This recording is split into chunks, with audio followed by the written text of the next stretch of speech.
San Carlos Reservoir did not simply shrink. By the end of spring, one of Arizona's largest bodies of water had contracted so far that the old channel of the Gila River was visible across what had recently been open lake.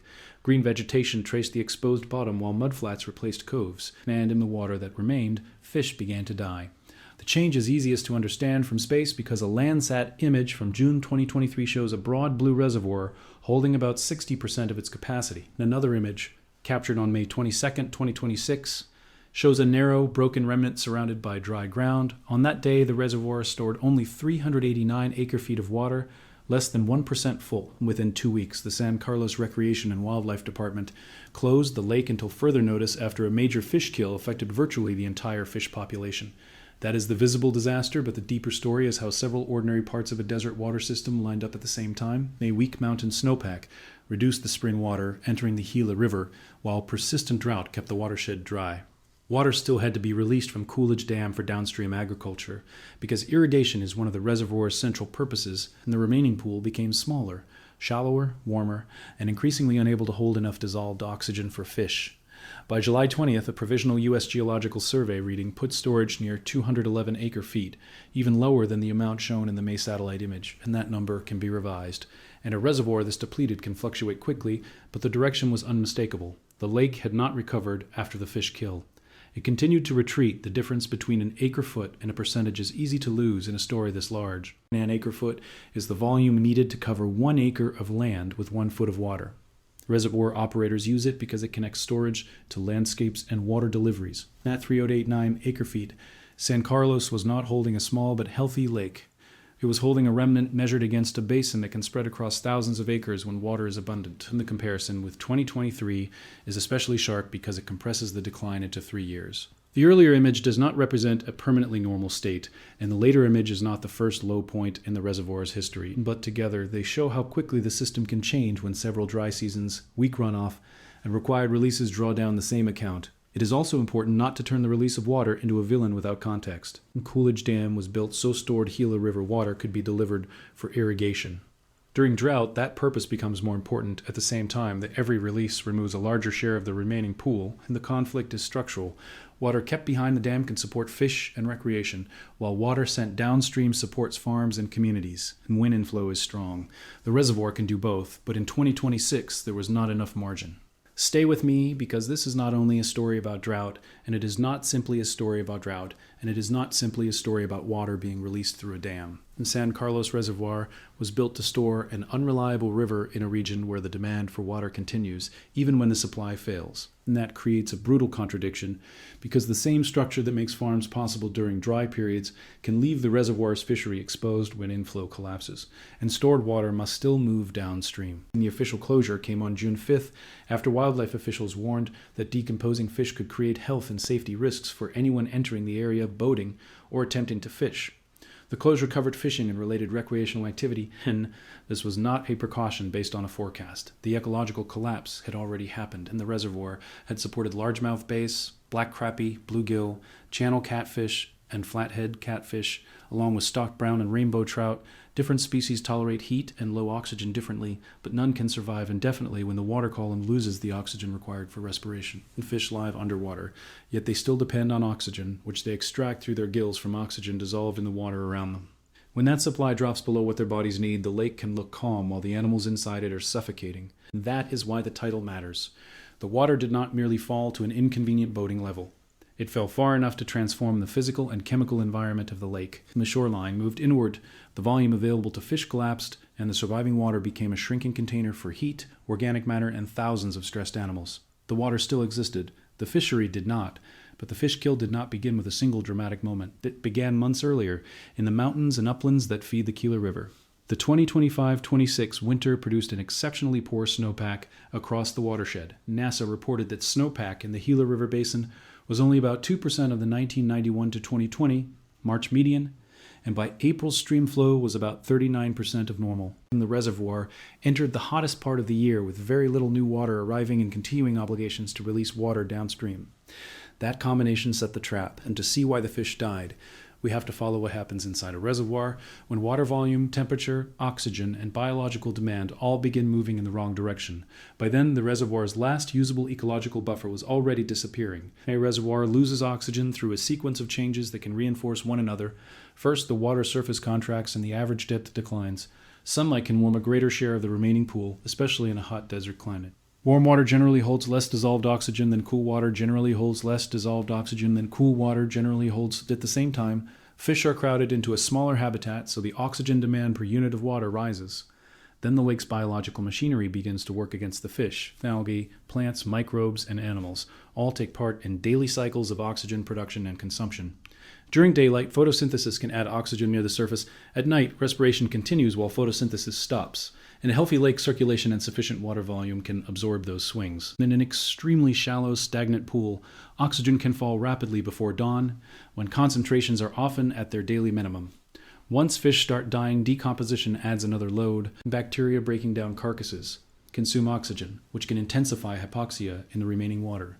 This does not mean every dead fish at San Carlos can be assigned to one identical moment, or one perfectly measured oxygen threshold. It means the official explanation, drought and dam releases producing critically low water, followed by low oxygen, is physically consistent with how large fish kills occur. Let me be clear about what the evidence does not establish. Officials did not announce that a toxic chemical spill killed the lake. They did not identify one confirmed harmful algal bloom as the sole cause, and the water did not disappear because the dam suddenly failed. The supported chain is less mysterious and in some ways more disturbing. Too little water entered the system, stored water continued to leave for its authorized purpose, and the habitat crossed a biological limit, and the collapse was visible before the final closure. In early April, tribal wildlife officials reported that the reservoir was around 1.93% of capacity and continuing to decline. They warned that boat ramps could become unusable and that a fish kill was possible. By May 22nd, Landsat measured the remaining storage at 389 acre-feet. By early June, officials described a major fish kill affecting approximately 100% of the fish population. The phrase approximately 100% deserves careful treatment. It is the department's estimate of the scale of the event, not a literal census proving that no single fish survived in every isolated pocket. NASA summarized the outcome as virtually all fish being killed, and either way, the ecological meaning is severe. A reservoir fishery built through natural reproduction and repeated stocking was effectively erased in a matter of weeks. And there was another reason the crisis intensified as volume declined. The relationship between surface area and depth changed.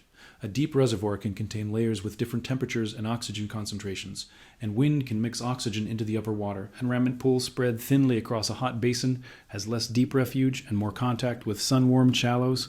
The same amount of sunlight and atmospheric heat acts on far less water.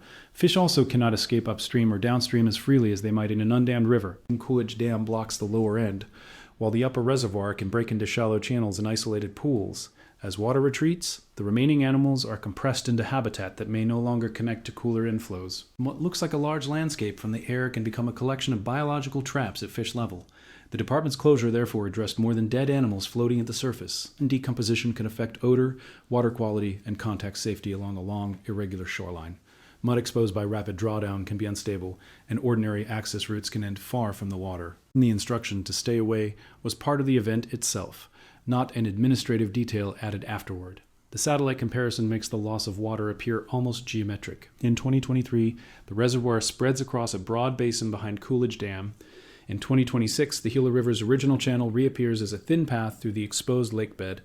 Patches of tamarisk, willow, cottonwood, sedges, and grasses occupy ground that had been underwater, and those plants are not evidence that the ecosystem simply improved or returned to normal. They are evidence that the boundary between river, reservoir, and dry land has moved dramatically, and the reservoir's identity changes with its water budget. When inflow is strong, it behaves like a large lake, supporting boats, fish, and a long shoreline. When inflow weakens and releases continue, it can become a narrow river corridor with disconnected pools. That physical transition matters because fish cannot follow the shoreline indefinitely. Their habitat does not merely move, it vanishes, and the timing of its replacement becomes critical because snowpack acts as delayed water storage. Snow that accumulates in winter melts through spring and sends runoff toward rivers and reservoirs. And when that mountain reserve is almost absent, managers lose the gradual pulse that normally carries water into early summer. A thunderstorm can produce a sudden local rise, but it does not automatically replace months of missing snowmelt across an entire watershed. And this is why the reservoir reached crisis even before the core of Arizona's summer heat. It began the season with a water deficit that had already been building through winter. The April water supply outlook placed San Carlos at about 2% of capacity and forecast well below median runoff across major Arizona basins. The fish were living in a reservoir whose next major inflow had largely failed to arrive, and the result was a compound event in which drought reduced natural supply, weak snowpack reduced spring runoff, and agricultural releases reduced stored volume. Heat in shallow water then made oxygen stress more likely, while crowding and decomposition stress more likely. No single link tells the whole story, but together they explain how a reservoir can cross from low water to mass mortality.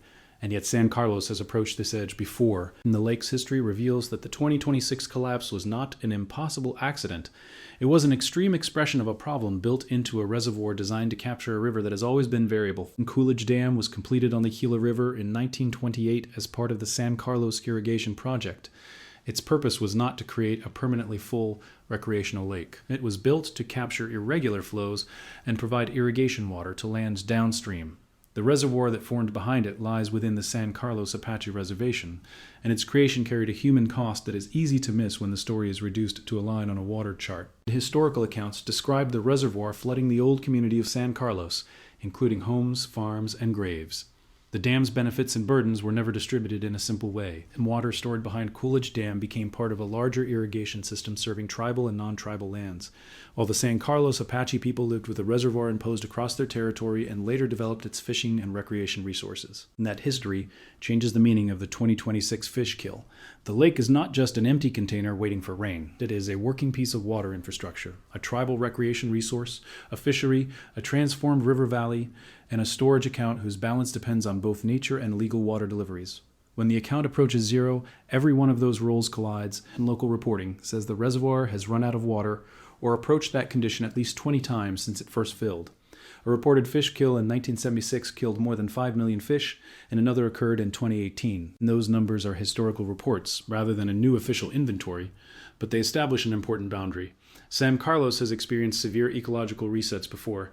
The reservoir's recurring extremes also explain why a photograph of a nearly empty basin can be both shocking and historically familiar. And a dam does not eliminate the river's variability, it stores part of it and shifts the timing of who receives the water. In wet periods, the reservoir can expand dramatically and create the appearance of permanence. In dry periods, the stored record of earlier storms is spent, revealing the old valley beneath. That cycle complicates every recovery claim. A refilled lake can restore water surface quickly compared with the time required to rebuild a mature fishery. It can also tempt people to treat the previous collapse as finished and irrelevant, but the next generation of fish will still depend on the same snowpack, runoff, operating rules, and summer temperatures. And the basin can recover without the underlying vulnerability disappearing. That does not make the 2026 event routine, and repetition can create the illusion that a system is resilient simply because it has survived past crises. But a reservoir can survive as a piece of concrete infrastructure while its living community is repeatedly destroyed. And the dam and the basin remain, but the fishery does not necessarily remain with them. Each collapse removes years of biological development because large predatory fish take time to grow, stocked populations need suitable water quality after release, and spawning habitat must persist through the seasons. And food webs must rebuild from plankton and insects through forage fish and larger species. Restocking can restart part of that process, but it cannot instantly restore the age structure, genetic mix, and ecological relationships that existed before the die-off. And the 2026 satellite image also shows why percentages can be misleading. Less than 1% full sounds like a very small version of the same lake, and physically, it can become a different environment as deep coves turn into dry valleys and boat ramps end on exposed ground. Continuous water breaks into separate pools or a narrow channel, while areas that once buffered temperature changes disappear, and wind has less depth to mix, and fish become concentrated in the last remaining water. The reservoir's enormous swings are partly the result of geography. The Gila River watershed lies in an arid and highly variable region. Wet years can deliver very little water. A storage project smooths some of that variability, but it cannot manufacture inflow. And when several poor years are followed by an exceptionally weak snow season, the remaining water must cover demands that were designed around the expectation that the river would eventually recharge the system. This is the midpoint reframe. The lake did not fail because it was managed as a fish tank. It failed as a fish habitat because it was managed primarily as a water storage and delivery system during a period when the watershed supplied almost nothing. Releases that helped empty it were not an unrelated mistake added to a natural drought. They were part of the reservoir's authorized function, and that distinction changes the question from why did anyone let the lake get this low, to what happens when a multi-use reservoir reaches a year in which its purposes can no longer coexist. Agriculture still needs water. Tribal recreation and fisheries need a viable lake, wildlife needs habitat, and downstream users depend on scheduled deliveries. Drought does not negotiate among those needs. It simply reduces the amount available, and the answer is not that fish must always lose, and it is not that releases alone caused every part of the crisis. More inflow could have supported both storage and delivery. A deeper starting pool could have provided a larger oxygen and temperature buffer. But once the winter snowpack collapsed and spring runoff arrived far below normal, the margin disappeared. By June, the fish kill had converted a water supply problem into a public health and access problem. Carcasses decomposed in shallow water and along the retreating shore. Officials closed the lake and warned people not to enter the affected area. The event therefore continued after the fish died. It changed who could use the reservoir, what could safely happen there, and how long recovery might take. The starkest lesson in the old records is not that San Carlos always dries up. It is that the reservoir can alternate between abundance and near erasure, and every return of water can hide how close the system came to losing its living functions. Satellite imagery strips away that illusion. In the 2026 frame, the lake bed is visible, the river is visible, and the storage system is reduced to its last narrow thread. What happens next depends on more than whether rain falls over eastern Arizona this summer. The North American monsoon can bring intense thunderstorms and meaningful short-term drought relief. Forecasts issued in June lean toward above-average seasonal rainfall in parts of the Southwest, but federal drought specialists also warned that summer rain would not erase the long-term effects of the record-poor winter snowpack and would probably produce little substantial change in many regional reservoir levels. That is because monsoon rain and mountain snowmelt do different jobs. A thunderstorm may pour water onto one drainage in an hour, sometimes causing flash flooding while leaving nearby ground dry. Snowpack stores water across months and releases it over a broader period, and rebuilding San Carlos Reservoir requires sustained inflow through the Gila River system, not simply a wet afternoon over the lake. The current numbers show how far recovery has to go. The May 22nd image captured 308 acre-feet. By June, NASA described the reservoir as holding less than 400 acre-feet after agricultural releases. A provisional USGS reading on July 20th was about 211 acre-feet. The exact value may be revised, but it confirms that the reservoir remained extraordinarily depleted more than 6 weeks after the closure. Even a noticeable rise would not immediately reopen the fishery. Officials would need to determine whether water quantity and quality were safe, whether carcasses and decomposition still posed hazards, and whether enough connected habitat existed to support fish through heat and seasonal changes. Restocking before those conditions stabilize would risk repeating the loss, and the word refill can also hide scale. Raising a nearly empty pool by a few hundred acre-feet may look dramatic at the shoreline, yet still leave the reservoir far below the volume needed for a stable, season-long fish habitat. May pulse of muddy runoff can also change temperature, turbidity, and oxygen in ways that require monitoring before anyone can call the ecosystem recovered. This makes the first successful sign of recovery less cinematic than a sudden wall of water. It may begin with a storage graph that stops falling, followed by a connected water surface and dissolved oxygen measurements that remain stable through hot nights. Access may then reopen in stages, and fish may be stocked only after managers believe the habitat can keep them alive, and the process is measured in thresholds, not in one celebratory rainstorm. Recovery therefore has stages, and first, inflow has to exceed ongoing losses from releases and other ongoing losses long enough for storage to build. Water quality, including dissolved oxygen conditions, must then recover before managers can evaluate access and public safety. Only after those stages does rebuilding the fish community become practical, and there is no official date for that sequence. The lake was closed until further notice, and the Wildlife Department said it would continue monitoring conditions. Any claim that the next monsoon storm will refill the reservoir, that fish will return automatically, or that the lake is permanently dead would go beyond the evidence. The situation also does not prove that every reservoir in Arizona is about to suffer the same fate. Different reservoirs have different watersheds, operating rules, depths, inflows, and fish communities, and San Carlos is unusually exposed to the variability of the upper Gila River and to the competing demands placed on its storage. Its collapse is a warning about compound stress, not a universal countdown, and still, the broader signal is difficult to ignore. Water systems are often judged by whether taps run and deliveries occur. Ecological failure can arrive earlier, when the remaining water is technically measurable but no longer supports the life, access, or recreation that people associate with a lake. San Carlos had not reached zero when its fishery collapsed. It crossed a biological threshold before the storage gauge reached the bottom. That is why the most important number may not be the final acre-foot reading. It is the shrinking distance between operational water and living water. A reservoir can still contain water that can move through an outlet while no longer containing enough suitable habitat for fish. Managers watching only total volume can miss how quickly temperature, oxygen, and habitat connectivity deteriorate near the bottom of the pool. For viewers, there is also a safety boundary. The official closure and local instructions are the authority. People should not enter the closed area, attempt to harvest fish, or treat exposed lakebed and remaining pools as ordinary recreation space. Conditions can include decomposing animals, poor water quality, and rapidly changing access. This is not a place for disaster tourism. For scientists and managers, the next watch points are concrete. USGS storage readings show whether the pool is rising or falling, and snow surveys and stream gauges reveal whether the watershed is delivering water. Drought and monsoon updates show whether short-term relief is reaching the basin.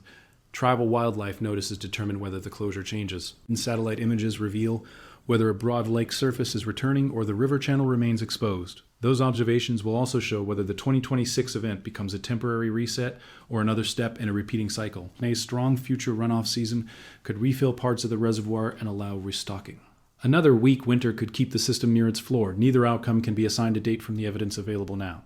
The deepest lesson is not that a desert reservoir should never fall, and storage exists partly to be used during dry periods.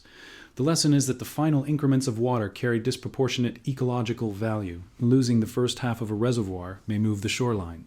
Losing the last fraction can erase depth, oxygen refuge, connected habitat, fish populations, and public access almost at once. In June 2023, San Carlos appeared from orbit as a broad blue body of water. By May 2026, that blue field had fractured into a thin green-brown remnant, with the Gila River's original path cutting through exposed ground. By July, the gauge suggested even less water remained. That is the image to keep. Not an empty dam, and not a lake that vanished in a single night, but a river reappearing inside the outline of a reservoir, while an entire fishery disappears around it. The waterline moves slowly. The biological collapse did not print